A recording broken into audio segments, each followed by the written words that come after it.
sun loves us and we can absorb more than anybody, but it requires us to be in the sun longer than anybody. Yeah. Right?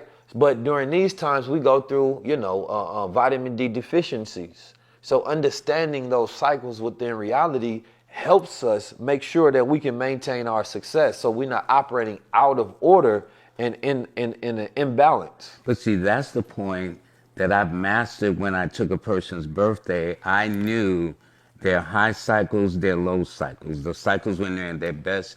And the way I used to explain to my kids, the sun don't come out every day. Right. Although I might want the sun to come out every day. Some days it's going to be a little stormy, a little overcast, rainy, but primarily you want the sun to come out as much as you want to. Right. But it doesn't come out every day. But once you understand that, there are always peaks and valleys.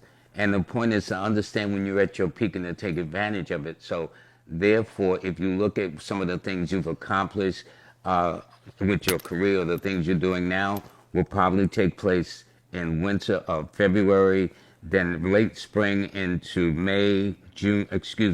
June, July, August, and September.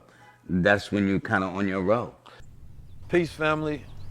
There's power, structure, order, community, intelligence, liberation, freedom. These are words that describe what we're doing and what we're building. See, there's a word of individualism out there. You're fighting to try to satisfy your ego instead of being a part of an eco. And once you become a part of an ecosystem, now you have wisdom around you. Now you have intelligence. Now you have a mastermind of those who know more than you. And once you have access to information, technology, community, and education, now you have all the things that you need in order to build your own foundation, your own nation. You understand me? This is my family, and I want you to join it as well. Make sure you tap into the Block World Order so we can get you together.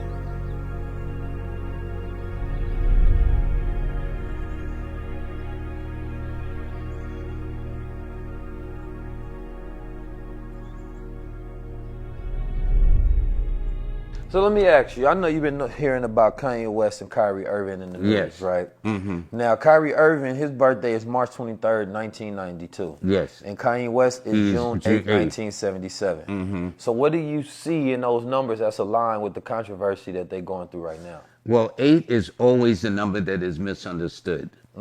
Okay, that's the one thing about it.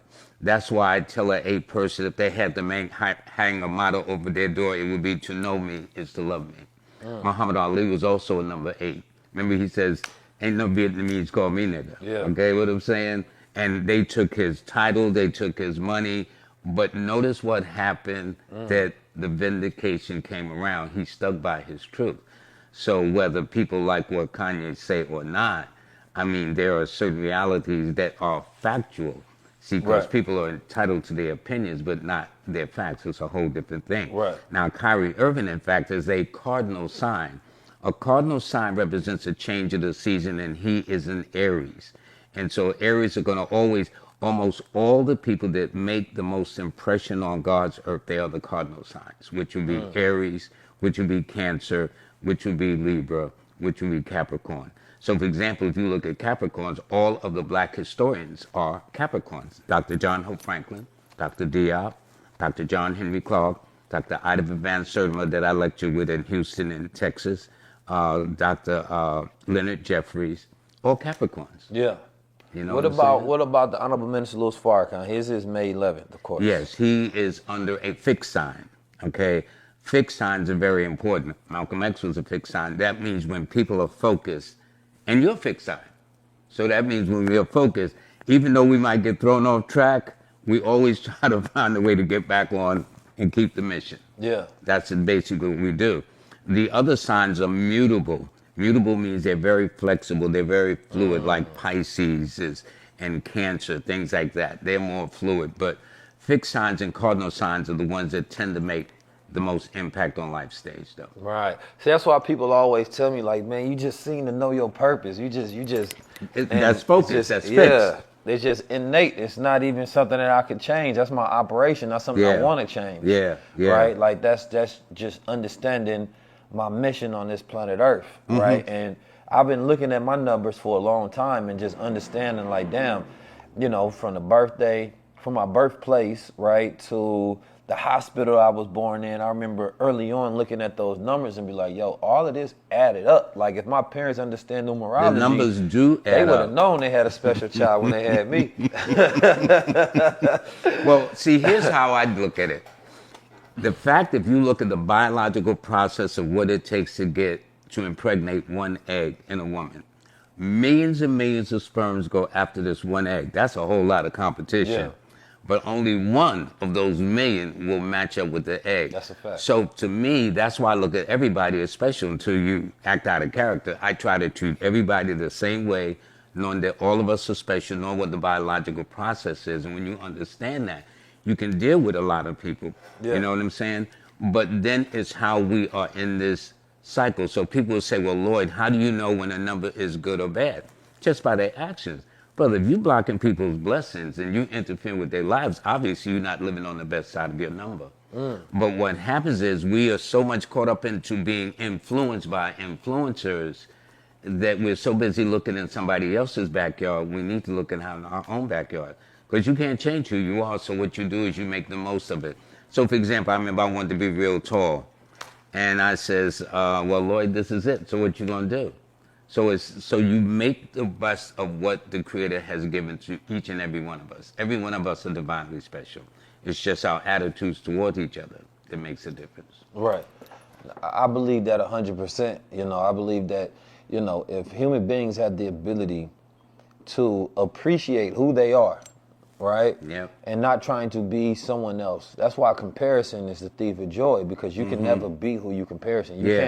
You can't take their life path, right? You can't replace them from the path that they were set on. Yeah. And so unfortunately, society creates this reality to where it's compare and contrast. So you're never appreciative of the numbers you were blessed with. You're never appreciative with the properties of who you are. And sometimes that person you're admiring, you don't know what changes they're going through where you need to say, you know what, I think I'm glad. Right, because for the You most never know. part, you could, I wholeheartedly believe that, and that's why I say be careful what you wish for, because you couldn't even go through what they went through, mostly probably emotionally, to get to where they are. And if you did, you would suffer, which is why you don't have what they have. Because God knew that, okay, this person can actually handle what they have. Now, if you want it, I can take you through what they went through, but they're built for that. Yeah. So if I take you through that same thing, it might kill you.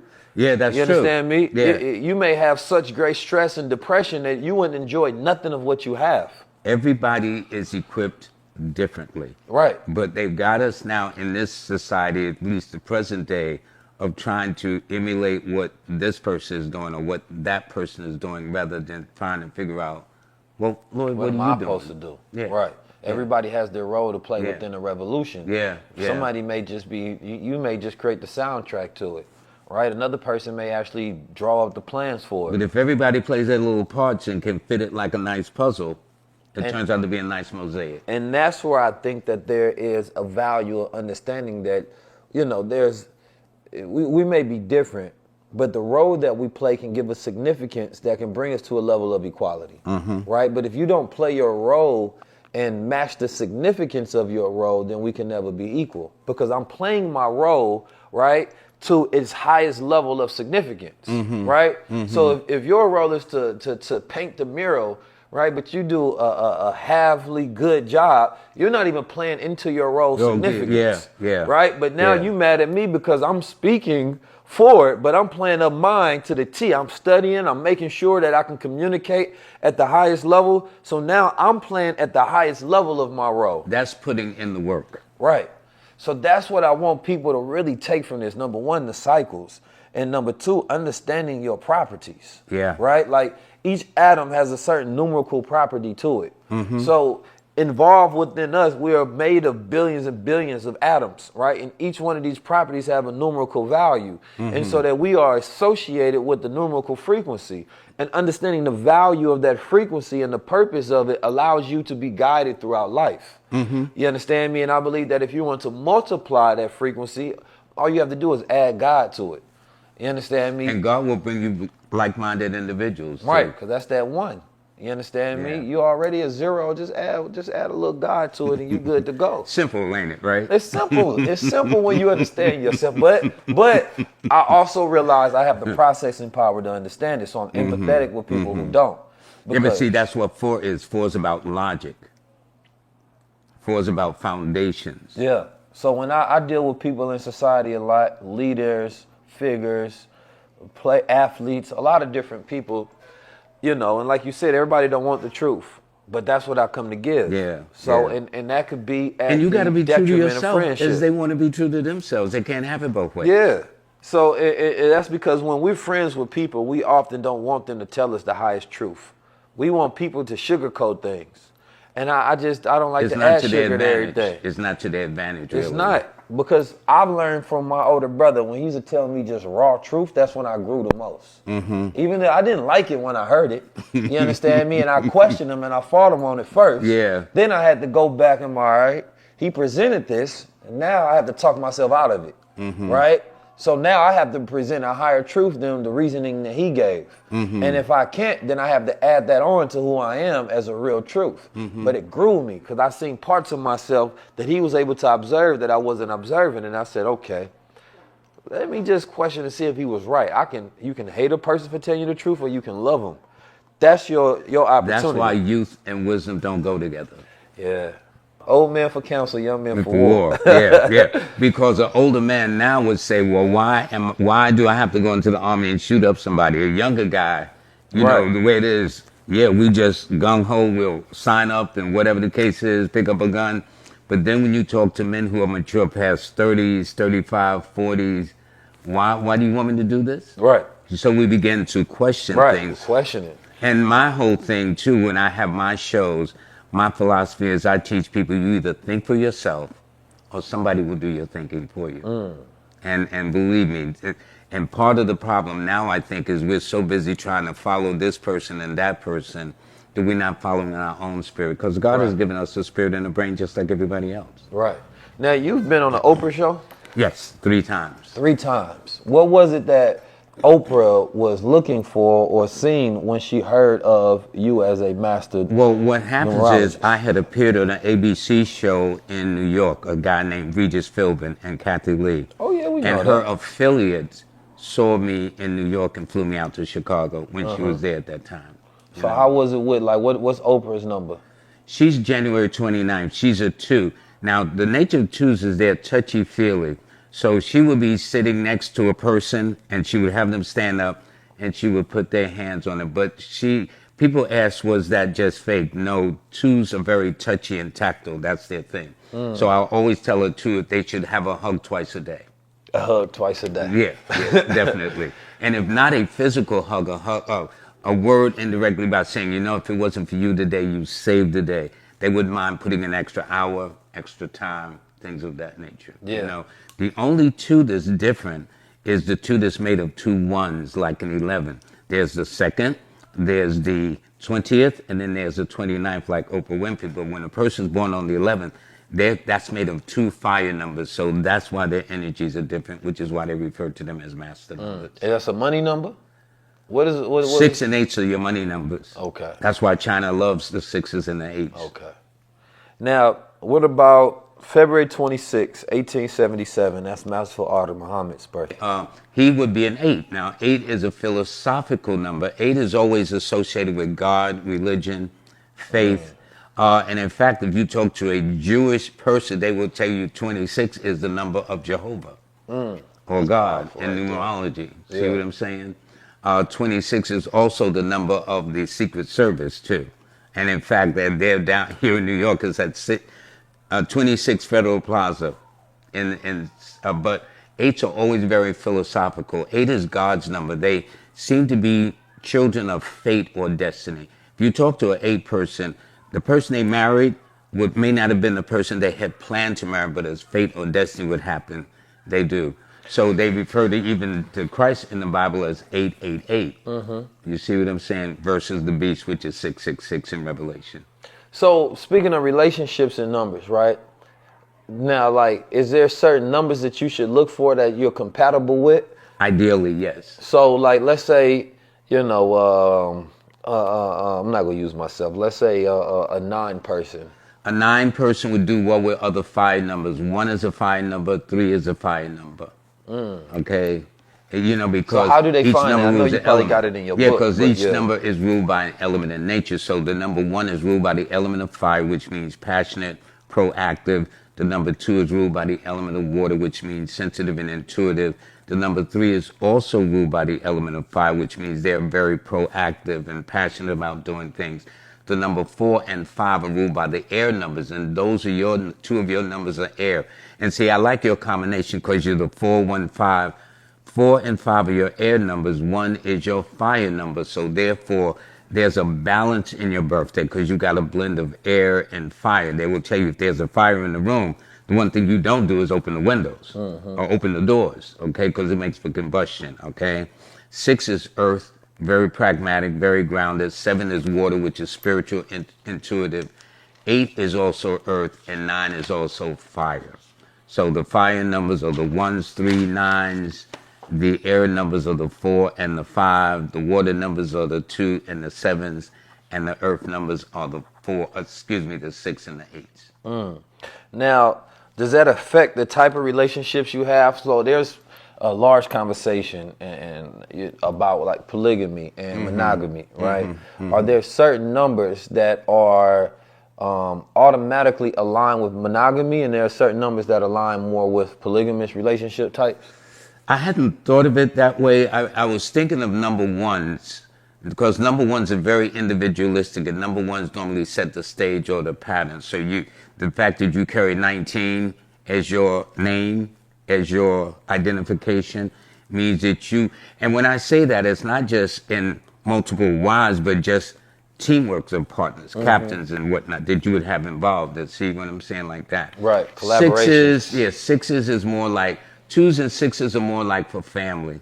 They like home, family, stability, and the 6 we didn't talk about, but 6 is also very important, like 24 hours in a day, 60 seconds in a minute, 60 minutes in an hour. So each number always plays its part, it appears. So give me about the 6s, because I think we didn't go over 6s, 107s, Well, went over 8s and 9s. I think 6 is the only one. Ruled by Venus. It is an earth energy. It is pragmatic. 6s strive for perfection, and I think in the way they look at the construction of the Bible, in day 1, God said, "Let there be light," and He was creating the world. But on the 6th day, He saw the world was to His perfection and rested on the 7th.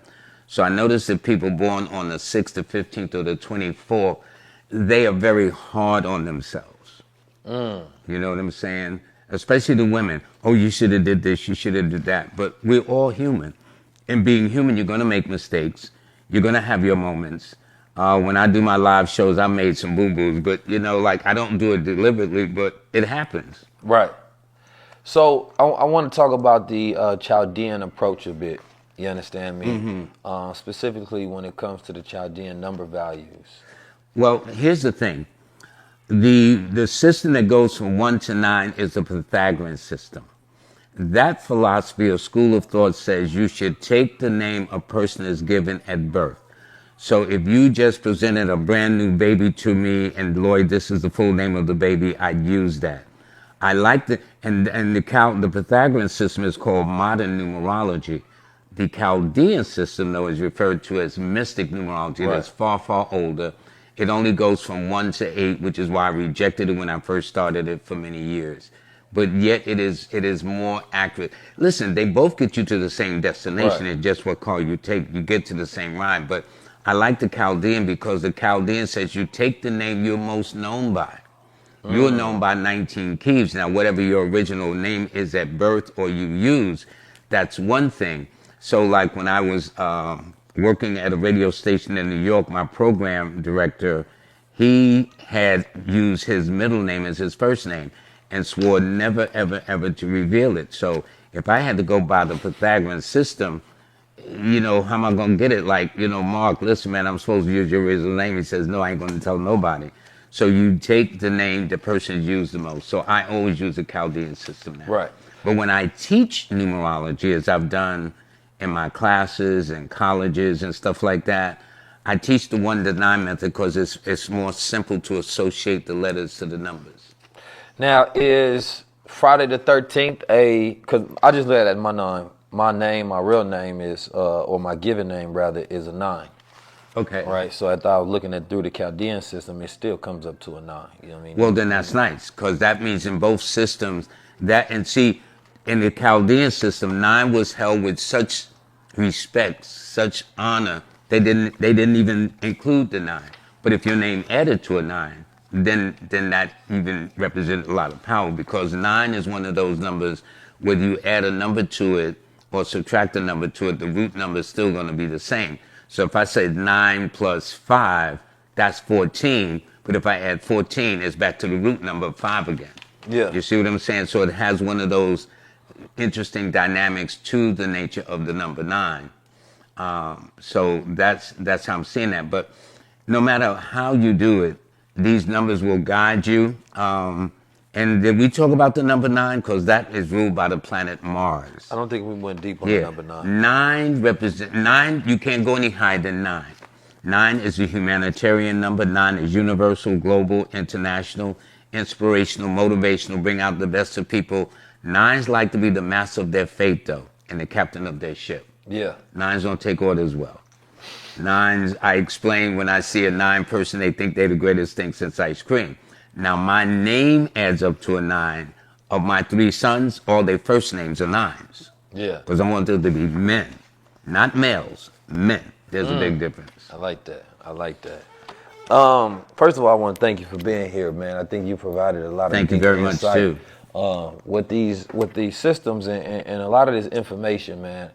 And I want to read something before I go because I want to make sure that I capture this quote correctly in the theology of time, right? And then I want to kind of get your understanding of it. But what I want people to get from high-level conversations is, what they stole from us. Right? That you can go to high-level conversations and you can get access to that library in Timbuktu, that library in Alexandria. You can get access to the masterful knowledge that taught Pythagoras in the first place when he went to ancient Kemet, to our people, to learn so that he can become a so-called master, right? And so I think it's important to where we have a place where we can come and we can learn from brothers such as yourself, right? And I think that the practical reality of understanding mathematics, right? From a sense of not just added multiplication and geometry and things of that nature, where most people lose because they don't know how to apply that, but just in the numbers themselves, right? And the same way you read words is you can read numbers. Yeah, and numbers are symbolic of everything. And then when people question me, when I say numerology is an ancient African science, the best illustration is the Pyramid of Giza. It's built at the exact center of the earth. You don't do that willy-nilly, buddy. Right. You just don't. Right. Sorry. And that's most And they're of the still ancient to this sites. day trying to figure out how all those blocks weighed tons were put in its place in such a strategic order that it's also in alignment with the constellations and the eclipses and the solar and the lunar eclipses. So magic, man. But that's us. Right. That's us. They ain't gonna figure it out, but we already know. Yeah. So it's like the Dogon people. How did they know about the Sirius star in the heavens? They knew the distance, they knew the circumference, and they knew the density. They even knew about the Sirius star B. And yet when you look at the pictures of those brothers that they photographed, those brothers look like they were on the corner of 125th Street, the corner of Oakland, everywhere. You know what I'm saying? And so we've known these things. But I guess it's just but we just know. And see, that makes me think about just the different tribes that we have, on this planet Earth. Like we aren't a monolithic people. No. We all have different special properties about ourselves that allow us to figure out different things within the universe and that we are called to. Yeah. So it is very important is to understand, the tribe that you come from, that ethnic group that you come from, what's in your bloodline, so you can actually know the type of people that you derive from and what were your purposes on this planet Earth. What has your bloodline been doing this whole entire time? Well, right? I think it's no accident that in this society we live in, when it comes to people of color, While contribution has been very suppressed, but we are the original man. Yeah, There's no way that's you no can get doubt around about it. that.